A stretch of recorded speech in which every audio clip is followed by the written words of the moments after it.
bonjour. Bah oui, bonjour. Bienvenue à vous.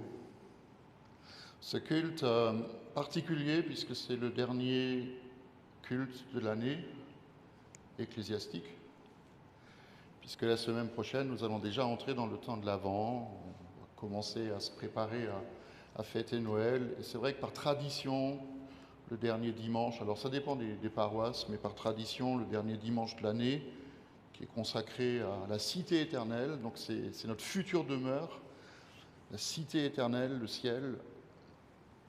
On se souvient de nos défunts, de ceux qui nous ont quittés pendant cette année.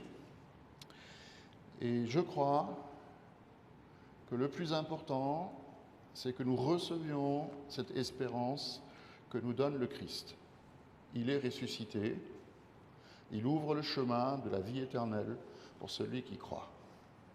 Et ça, c'est notre assurance aussi pour nous et pour les nôtres ce matin, et puis tous les jours de notre vie. Nous ne sommes pas là seulement pour nous rappeler, nous souvenir, nous sommes là aussi pour affirmer que face à la mort, elle n'aura pas le dernier mot.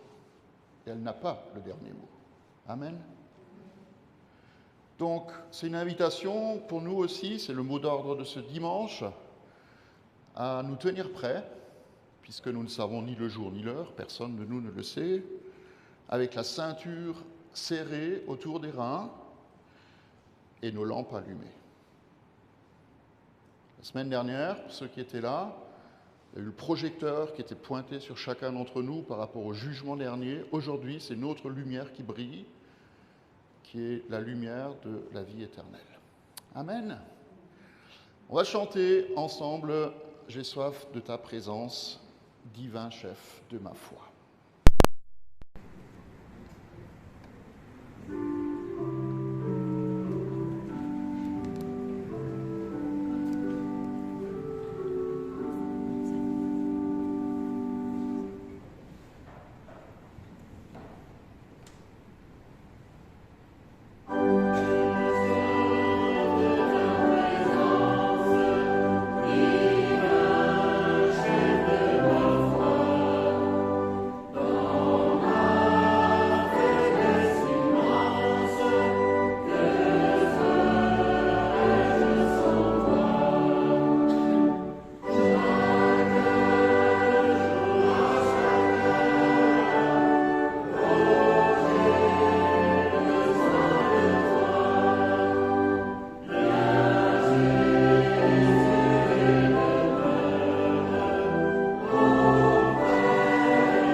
il y a quelques semaines, nous avons eu le privilège de célébrer des noces d'or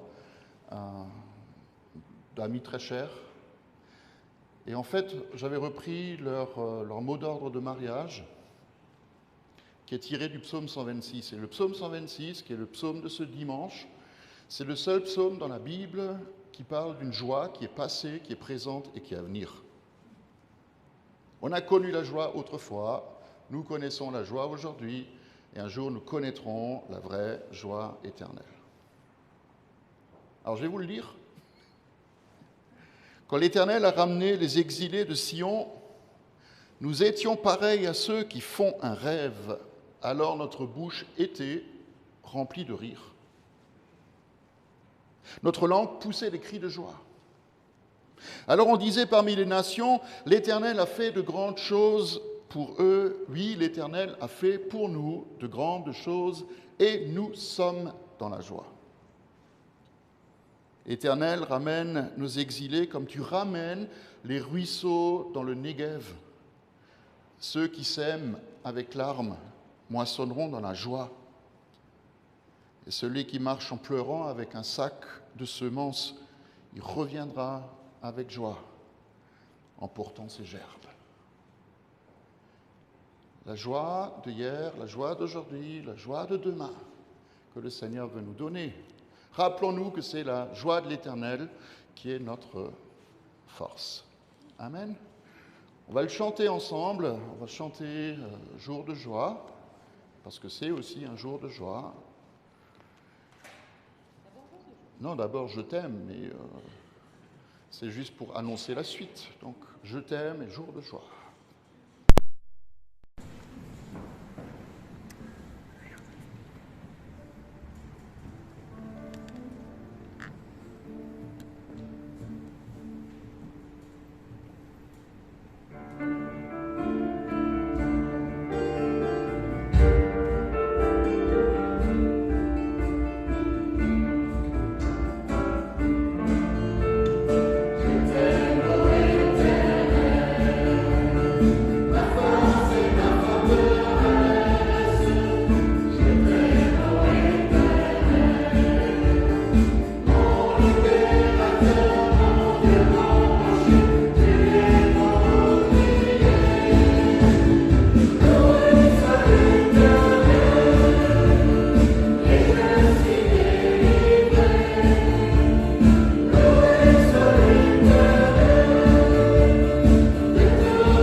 Vous savez, c'est la chose à faire face à la mort. Il faut que nous proclamions la victoire du Christ. Parce que finalement, la mort peut être tellement pesante qu'elle va nous laisser dans une espèce d'abîme dans lequel on a du mal à sortir.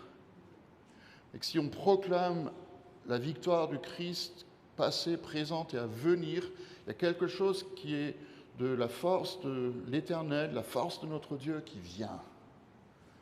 Et nous sommes invités vraiment à la recevoir aujourd'hui, à recevoir la force de son esprit, qui n'est pas seulement un esprit consolateur, mais c'est un esprit qui nous relève, qui nous aide à regarder, non pas vers les montagnes de l'épreuve, mais qui nous aide à regarder à celui qui est le maître de la vie et de la mort. Amen.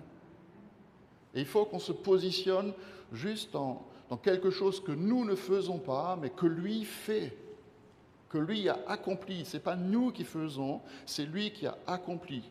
Et il a vaincu la mort. Amen. Un jour, nous le verrons. Un jour, nous allons le vivre. Et nous allons le vivre avec tous ceux qui, parmi nos frères et nos sœurs, sont partis, nous ont quittés, alors pas seulement cette année, mais aussi les années précédentes. Dans le temps qu'on a parfois de confession de foi, nous proclamons, nous confessons que nous croyons à la résurrection de la chair, que nous croyons à la vie éternelle. C'est un positionnement qu'on a. Mais nous croyons aussi en la communion des saints. C'est la chose que le Saint-Esprit met en nous. Il y a ce lien invisible qui nous unit les uns aux autres avec ceux qui nous ont quittés, avec ceux qui nous précèdent dans la gloire et ceux qui vont suivre. Ne cherchez pas à comprendre. Il y a juste ce lien qui existe. Et je crois que aujourd'hui aussi, en ce jour de mémoire et de souvenir, il est important pour nous de le dire. De le dire. Amen. Nous allons nous rappeler, nous souvenir de nos frères, nos sœurs, nos bien-aimés, nos défunts, ceux de Macquevillers et puis ceux de Diemringen aussi.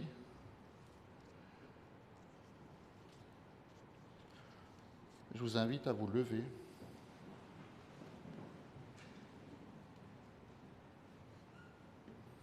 À Macquevillers, le 27 août, nous avons enterré Madame Danielle Bauer. Elle avait 58 ans. Et le 4 octobre a été remis entre les mains du père, M. Jean Lemercier, à l'âge de 85 ans. À Diemringen, le 9 décembre dernier, puisque l'année ecclésiastique commence au 1er avant, M. Freddy Buhlmann a été remis entre les mains du père, à l'âge de 71 ans. Madame Lydia Hohr, le 23 janvier, à l'âge de 86 ans. Madame Lucie Neuser, le 4 mars, à l'âge de 86 ans.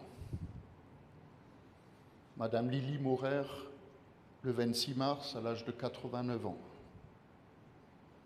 Monsieur Paul Buchet, le 7 avril, à l'âge de 80 ans. Madame Rose Folenius, le 18 mai, à l'âge de 93 ans. Et Monsieur Rudi Eva, le 29 octobre, à l'âge de 66 ans.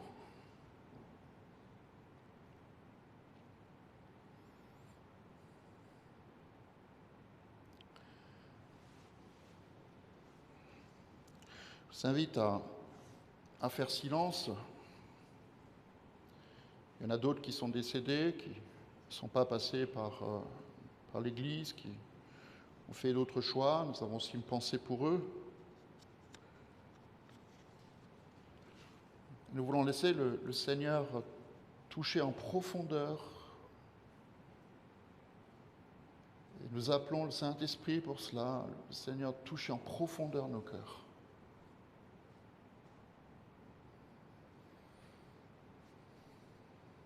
Et je sais que certains ont beaucoup pleuré et pleurent encore. Le Saint-Esprit le sait, il le voit. Et le Père qui est au ciel, qui a partagé, qui partage encore notre douleur et nos souffrances, il le voit aussi. Et quand Jésus a marché sur la terre, c'est pour détruire les œuvres du diable. Et parmi les œuvres du diable, il n'y a pas seulement la maladie, la guerre ou la famine dans le monde, il y a aussi la mort. Et chaque fois que Jésus assistait à un enterrement, il ruinait la cérémonie. Parce qu'il rendait les morts à leurs bien-aimés. Et ce jour va venir. Ce jour va venir pour tous ceux qui reposent, pour tous ceux qui dorment et qui attendent le jour de la résurrection. Ce jour va venir. Et nous le disons comme l'apôtre Paul le dit, « Mort, où est ta victoire ?» Où est ta victoire? Peut-être qu'en apparence, elle est là, la victoire de la mort. Mais la mort, elle va être engloutie. C'est la parole qui le dit. Elle va être engloutie dans la vie. Et nous sommes là, Seigneur, devant toi ce matin, nous prions les uns pour les autres et nous appelons la consolation que donne ton esprit à venir en chacun. Que tu donnes, que tu mettes la paix dans les cœurs, que tu donnes cette assurance d'un au revoir, que tu nous donnes une vision renouvelée de ce que c'est que le ciel qui nous attend. Et nous prions pour cela. Merci de poser ta main sur les parents, les conjoints, les enfants, les petits-enfants de ceux qui sont partis.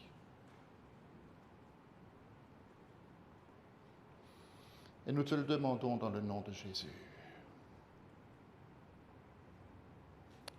Amen. Je vous invite à vous asseoir.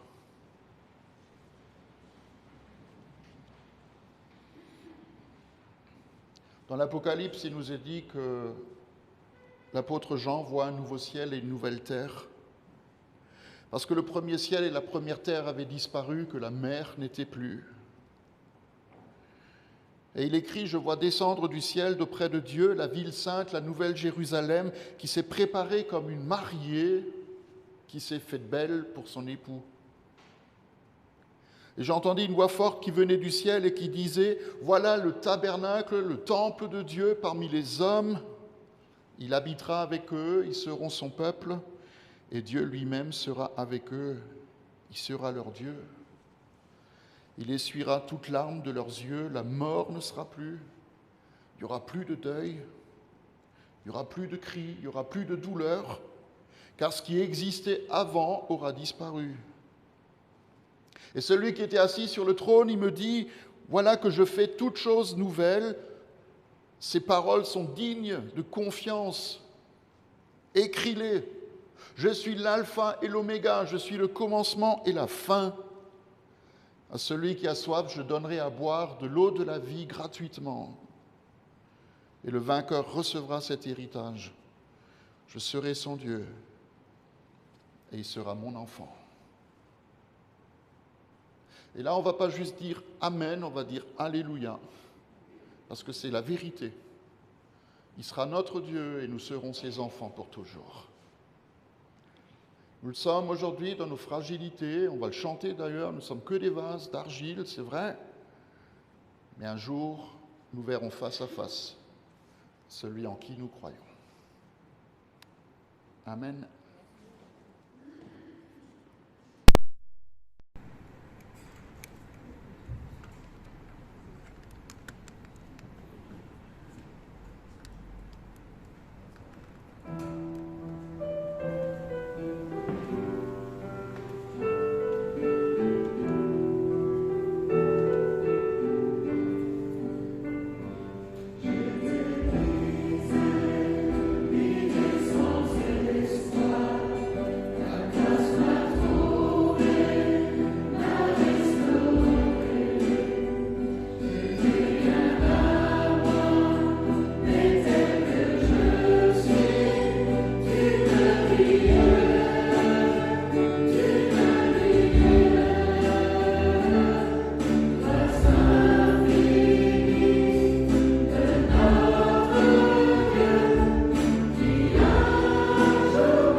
Souvent, on se dit quand est-ce que ça va venir.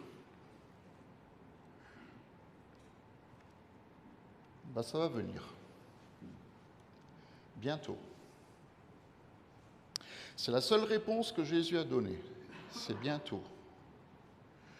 Et si nous lisons l'évangile de ces semaines qui précèdent le temps de l'Avent, qui est aussi un temps d'attente, c'est pour nous rappeler que c'est bientôt et qu'il faut qu'on soit prêt. Et l'évangile de ce dimanche nous le rappelle chez Matthieu au chapitre 25. Le royaume des cieux va ressembler à 10 jeunes filles qui ont pris leur lampe pour aller à la rencontre de l'époux. 5 d'entre elles étaient folles ou insensées ou stupides. Les 5 autres étaient sages. Celles qui étaient folles, stupides, ne prirent pas d'huile avec elles en emportant leur lampe. Tandis que les sages prirent avec leur lampe de l'huile en réserve. Comme le marié tardait, toutes s'endormirent. Et puis tout d'un coup, au milieu de la nuit, une voix s'est fait entendre. « Voilà le marié, réveillez-vous, allez à sa rencontre. » Et alors toutes ces jeunes filles se réveillèrent et allumèrent leurs lampes. Les folles, les insensés dirent aux sages, « Donnez-nous un peu de votre huile, car nos lampes s'éteignent. » Les sages répondirent, « Non, il n'y en aurait pas assez pour nous et pour vous. Allez plutôt chez ceux qui en vendent, achetez-en pour vous. » Et pendant qu'elles allaient en acheter, le marié arriva. Celles qui étaient prêtes entrèrent avec lui dans la salle des noces et la porte fut fermée. Et plus tard, les autres arrivèrent. Elles dirent, « Seigneur, Seigneur, mais ouvre-nous la porte. » Mais le Seigneur leur répondit, « Je vous le dis en vérité, je ne vous connais pas. Restez donc vigilants, dit Jésus, puisque vous ne savez ni le jour, ni l'heure où je reviendrai. »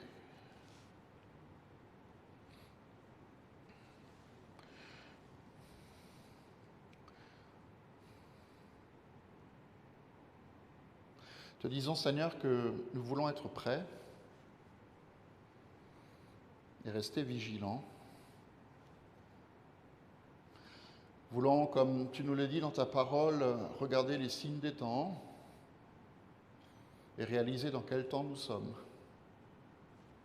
Et par-dessus tout croire que ce que tu promets, ça va arriver. Amen. Avant ce temps-là, avant le retour de Jésus, il y a des choses moins drôles qui vont se passer. Mais quelque part, on en a déjà conscience puisqu'on est en plein dedans.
Si nous chantons cela, c'est parce que c'est les dernières paroles de la Bible.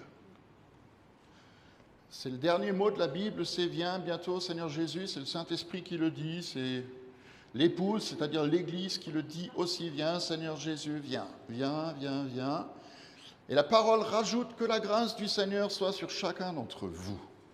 Et moi je le dis aussi ce matin, à chacun d'entre vous, que la grâce du Seigneur soit sur vous.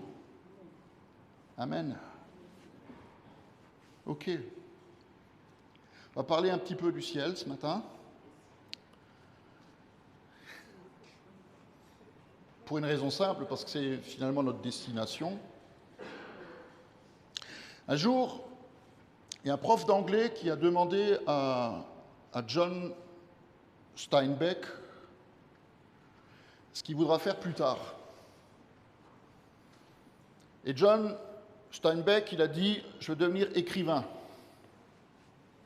Et le prof lui a dit « Vous deviendrez écrivain le jour où les cochons voleront ».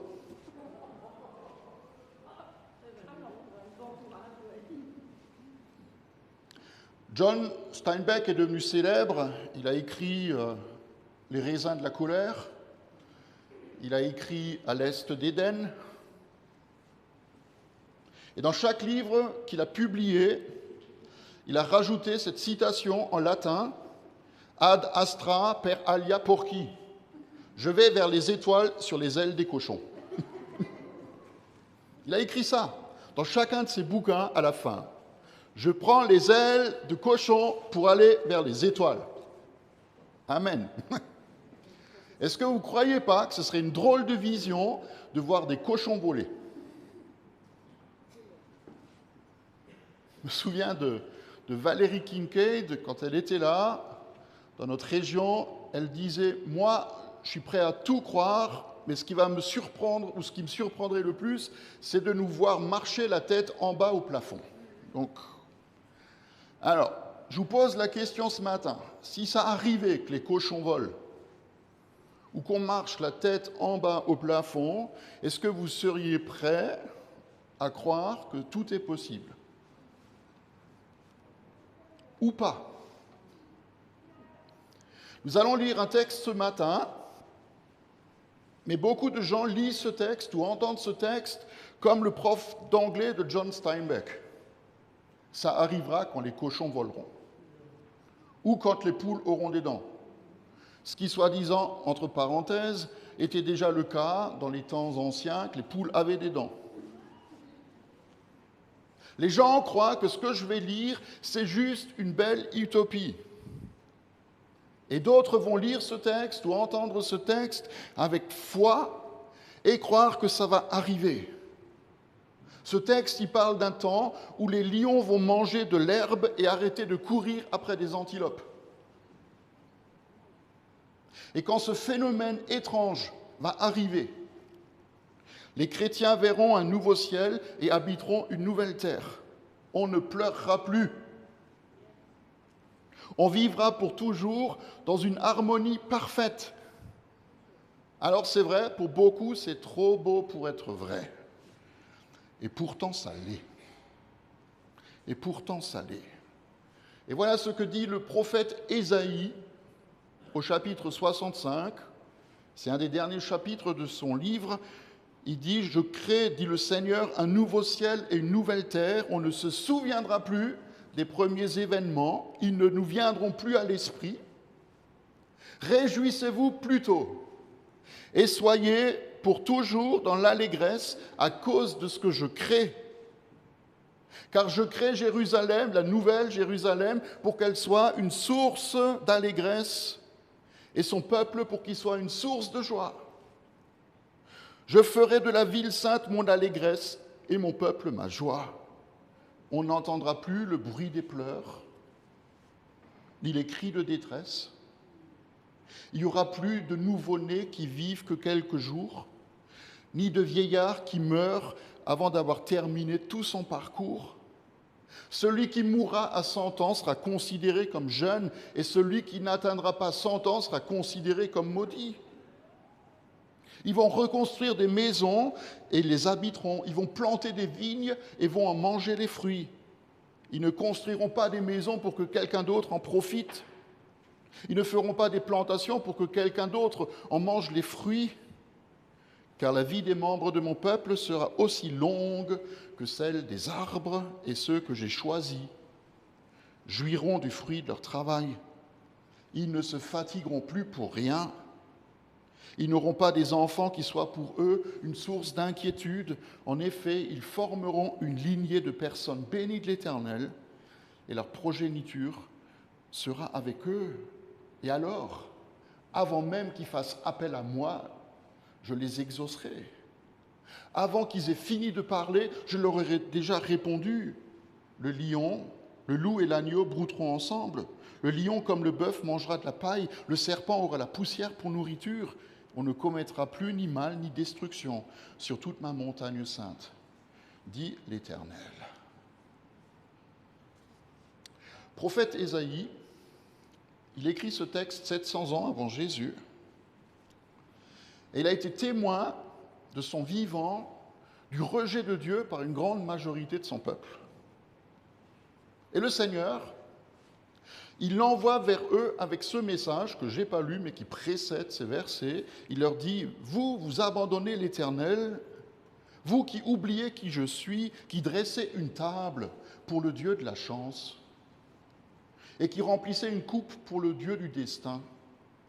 Je vous destine à l'épée, et vous serez tous à genoux devant moi, parce que j'ai appelé et vous ne m'avez pas écouté. Et c'est un message qui est terrible à entendre. C'est un message qu'il faut prendre très au sérieux, et il ne faut pas qu'on attende que les cochons volent. C'est vraiment sérieux ce que dit le Seigneur. Et pourtant, parmi tous ces gens qui se sont détournés de lui, il y a un reste qui sont restés fidèles, qui ont continué à croire en Dieu. Et c'est à eux que le Seigneur il adresse ce message extraordinaire de promesses et de consolation. Même s'ils sont entourés de mécréants, même s'ils habitent une terre qui est dévastée, Dieu les invite à regarder loin. Et il nous invite, nous aussi, à regarder très en avant. Après ce jour où le Fils de Dieu va revenir pour juger le monde. Un temps qui suivra le temps où on aura séparé les croyants des incroyants, où Jésus fera un nouveau ciel et une nouvelle terre. Après le jugement dernier qui vient, le ciel sera plus quelque part là-haut dans les cieux.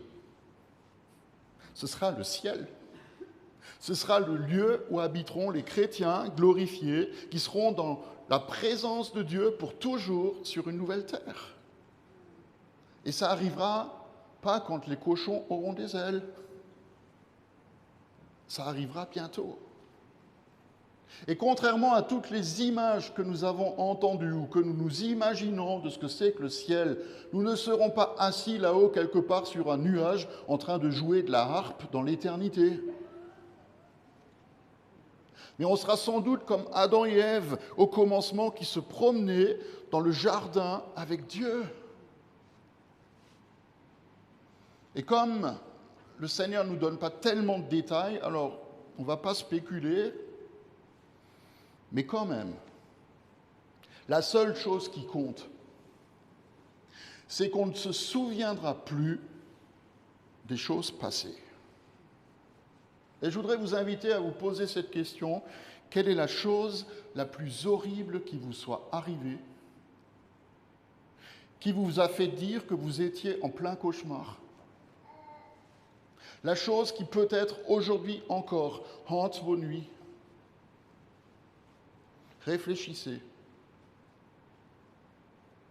La promesse de Dieu, c'est « ça n'existera plus ». Ça n'existera plus. Ni les paroles idiotes, ni les commentaires stupides qu'on a pu faire, ni les bêtises qu'on a pu faire quand on était jeune. Dommage qu'Anne-Emmanuelle ne soit pas là ce matin, mais elle se souvient d'un temps où, à Schiltigheim, il y a eu plein de mousse dans la fontaine publique. En fait, c'était moi. J'avais mis 5 kilos de persil dans la fontaine pour que ça fasse de la mousse. Il y en avait partout. Dieu lui-même ne s'en souviendra plus. si nous avons remis notre vie entre les mains du Seigneur, si nous avons remis nos vies entre les mains du Seigneur, qui a payé au prix de sa propre vie notre salut passé, présent et à venir, nous n'avons pas besoin d'avoir cette peur en nous qu'un jour nous serons devant le trône de Dieu, où seront exposées toutes les bêtises qu'on a pu faire devant tout le monde. Pas besoin d'avoir peur. L'acte d'accusation que nous avons tous, le boulet qu'on traîne à nos pieds, que nous avons tous, il est déchiré et enlevé pour toujours. Et déjà maintenant en Christ, Dieu y balance l'enregistrement de toutes nos erreurs au fond de la mer. Et ils sont dissous dans le sang de Christ comme le sel est dissous dans l'eau.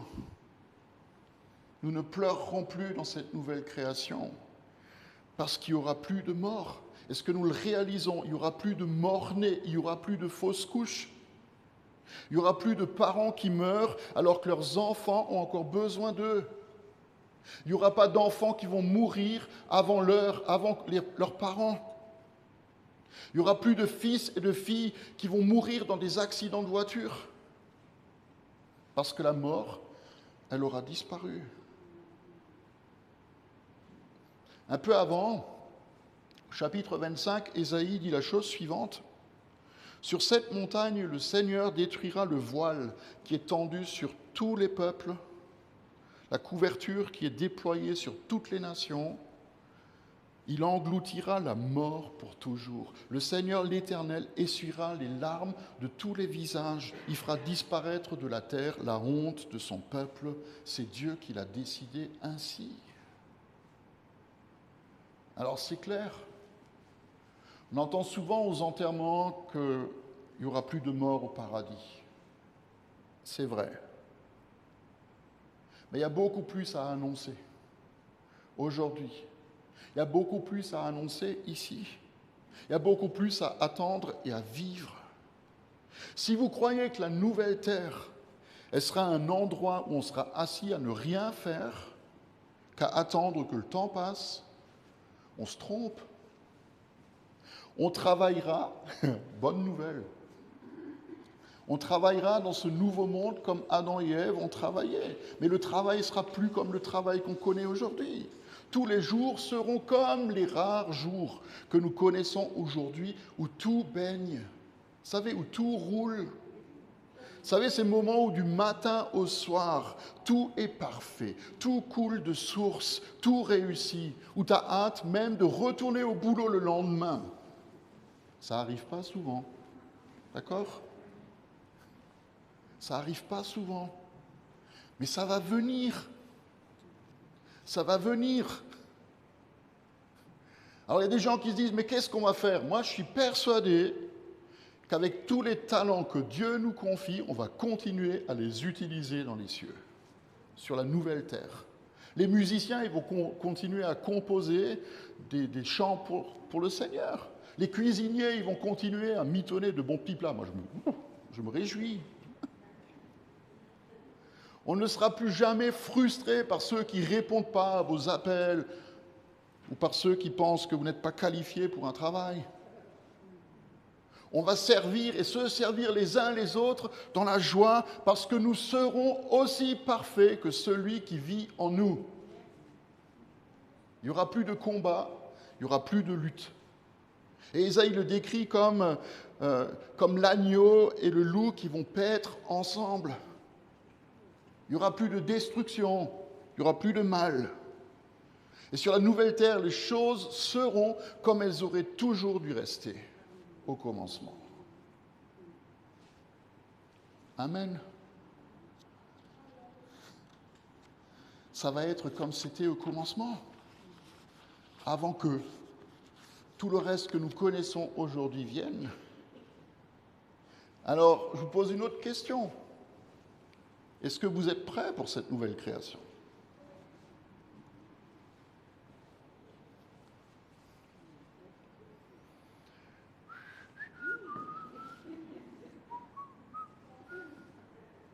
Alors, on n'est pas pressé, on est d'accord?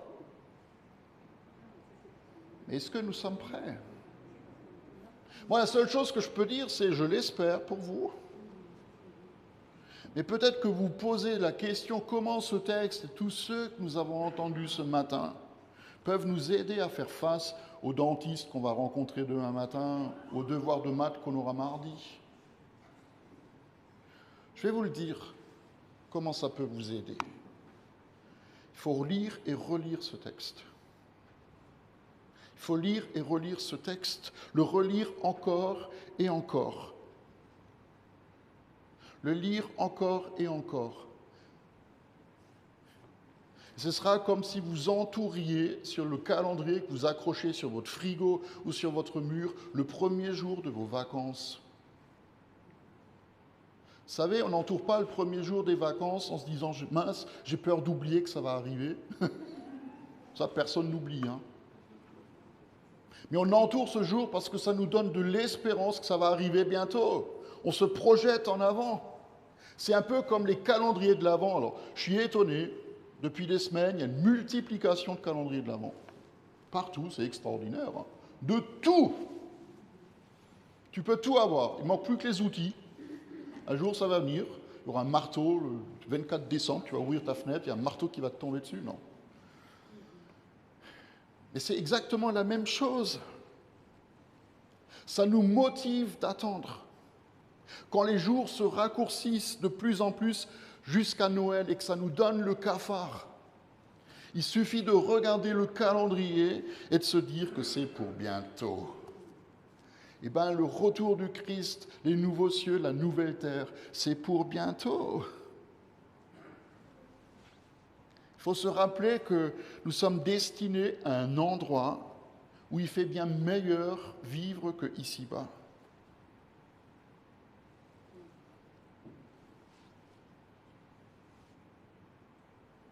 Nous sommes en train de lire dans les lettres de Paul aux Thessaloniciens. J'espère que vous lisez.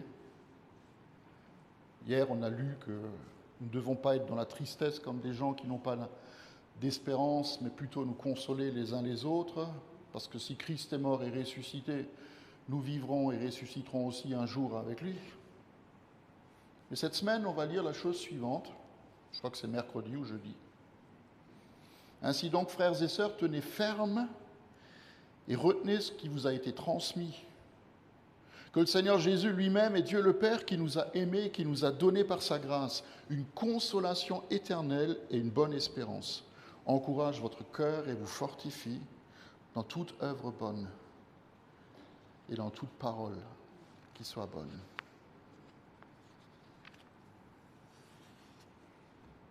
Que le Seigneur nous encourage. Rien n'est perdu pour celui qui place sa confiance en Dieu. Le Seigneur a créé un nouveau ciel et une nouvelle terre où les choses passées seront vraiment passées. Et même si nous ne pouvons pas, c'était une image évidemment, souligner ce jour précis sur notre calendrier, parce que nous ne savons pas quand Jésus va revenir, nous pouvons rester ici sur la terre entourés par son amour, en lisant et relisant ce texte, toujours et encore. Amen. Je vous invite à vous lever.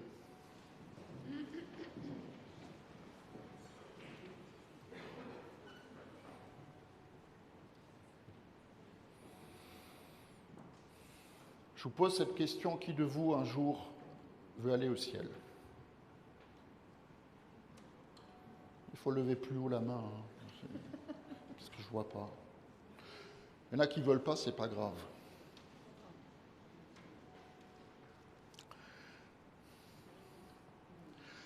Pour y aller, c'est pas compliqué. C'est vraiment pas compliqué.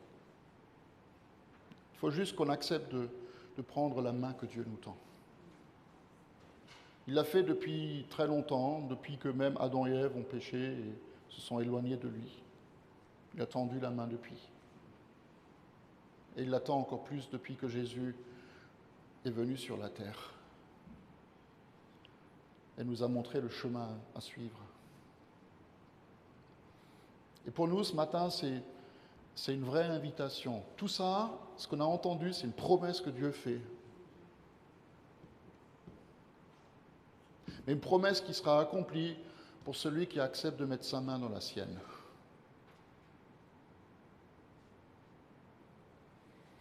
Et c'est l'occasion qui nous est donnée ce matin encore,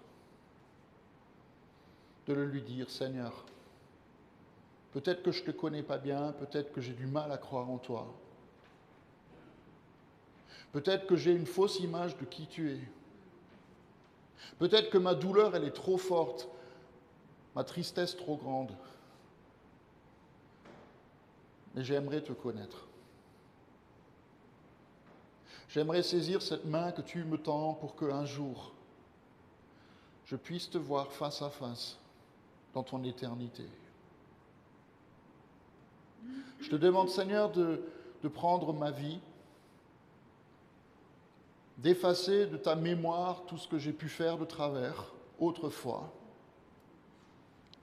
tout ce que je fais de travers aujourd'hui, et même tout ce que je ferai de travers demain, parce que tu es mon salut. Merci parce que tu veux me donner ton Esprit Saint, pas seulement pour consoler mon cœur, mais aussi pour me donner cette vision de ce qui est devant moi. Je veux te demander, Seigneur, de me donner la force de te faire confiance tous les jours, jusqu'à la fin de ma propre vie. Pour qu'un jour je puisse entendre ta voix me dire « Lève-toi d'entre les morts et vis pour toujours avec moi ».